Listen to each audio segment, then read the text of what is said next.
အရန်သဘောကျနေတဲ့သူတယောက်ကရောတင့်ကိုပြန်သဘောကျနေမလားဆိုတာတွေးကြည့်ဖို့ပါသလားလူတွေကသူတို့ရဲ့ခံစားချက်ကိုပါဇက်ကနေဖုံးကွယ်ထားလို့ရော့ပေမဲ့ခန္ဓာကိုယ်အမူအရာတွေကတော့ဘယ်တော့မှလိမ့်မရပါဘူးဒီကနေ့ brain wave ကနေတင်ဆက်ပေးမှာကတော့လူတယောက်တင့်ကိုတိတ်တိတ်လေးသဘောကျနေတဲ့အခါအလိုအလျောက်ပြသမိတတ်တဲ့စိတ်ပညာသဲလွန်စားတွေပဲဖြစ်ပါတယ်ဒီအချက်တွေကိုကြည့်ပြီးတင့်အနာကအဲ့လီတယောက်တင့်ကိုစိတ်ဝင်စားနေလားဆိုတာဖမ်းကြည့်လိုက်ရအောင်အချက်1ပထမဆုံးအချက်ကတော့သူတို့ရဲတဲ့အခါဘယ်သူကိုကြည့်လဲဆိုတာပါစိတ်ပညာအရာလူတွေဟာအုပ်စုလိုက်ရဲမောကြတဲ့အခါသူတို့အနှစ်သက်ဆုံးသို့မဟုတ်အရင်းနှီးဆုံးလူခံစားရတဲ့သူစီကိုအလိုလျောက်လှမ်းကြည့်တတ်ကြပါတယ်နောက်ထပ်ရှုဝဲချက်တစ်ခုကတော့သူတို့ရဲ့ခြေပြားတွေပါ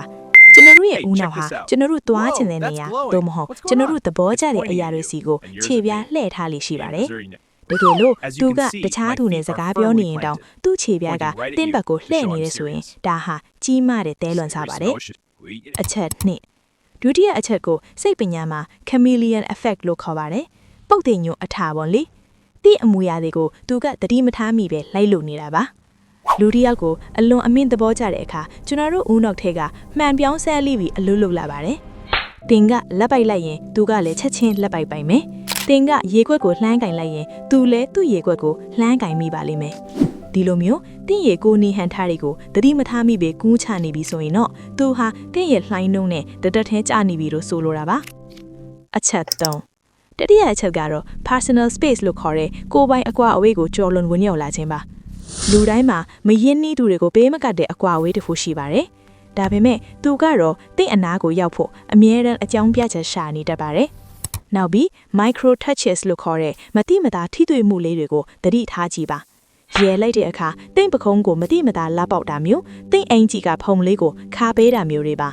ဂျာရီဟာမတရဆောက်ချစ်သွားတာမဟုတ်ပါဘူးတင့်ကိုရုပ်ပိုင်းဆိုင်ရာအရာနီးစပ်ခြင်းနဲ့သူ့ရဲ့မတိစိတ်ကစေကိုင်းနေတာချစ်ပါတယ်အချက်4စရုထအချက်ကတော့တင့်ရဲ့အရေးမကြီးတဲ့အသေးစိတ်လေးတွေကိုသူတို့ကအမြဲမှတ်မိနေတာပါရိုးရိုးတငယ်ချင်းတွေဆိုရင်လွန်ခဲ့တဲ့တလကတင်ပြောခဲ့တဲ့ဇလန်တပုတ်ကိုမေ့သွားနိုင်ပါတယ်ဒါပေမဲ့တင့်ကိုသဘောကျနေတဲ့သူကတော့တင်ကော်ဖီကိုဘယ်နှစွန်းထည့်တောက်လဲဆိုတာကအစားအတိအကျသိနေတတ်ပါတယ်လွန်ခဲ့တဲ့အပတ်တွေကတင်ခတ်ဟာပြောခဲ့မှုတဲ့ကိစ္စလေးတစ်ခုကိုတောင်သူကပြန်ပြီးတတိတရာမေးလာပါလိမ့်မယ်ဘာထစ်လို့လဲဆိုတော့သူတို့အတွက်တင့်အကြောင်းနဲ့ပတ်သက်သမျှအရာအားလုံးဟာအလွန်တန်ဖိုးရှိတဲ့ data တွေဖြစ်နေလို့ပါကဲဒီဗီဒီယိုကိုကြည့်ရင်နဲ့တင့်ကောင်းထဲမှာပြေးမြင်မိတဲ့သူတယောက်ယောက်များရှိနေပြီလားလူတွေရဲ့စိတ်ပညာဟာအရန်ကိုစိတ်ဝင်စားစရာကောင်းပါတယ်ဒီအချက်တွေကိုသိထားရင်တင့်အတွက်အချစ်ရေးမှာအများကြီးအထောက်အကူဖြစ်စေမှာပါတင့်ဘဝမှာတော့ဒီလိုအမူအရာမျိုးပြဖို့တဲ့သူတွေရှိလားဆိုတာ comment မှာဆွေးနွေးသွားကြပါအောင်နော်နောက်ထပ်လူမှုဆက်ဆံရေးနဲ့စိတ်ပညာဗဟုသုတတွေဆက်လေ့လာဖို့ brain wave ကိုအခုပဲ subscribe လုပ်ထားလိုက်ပါအောင်နော်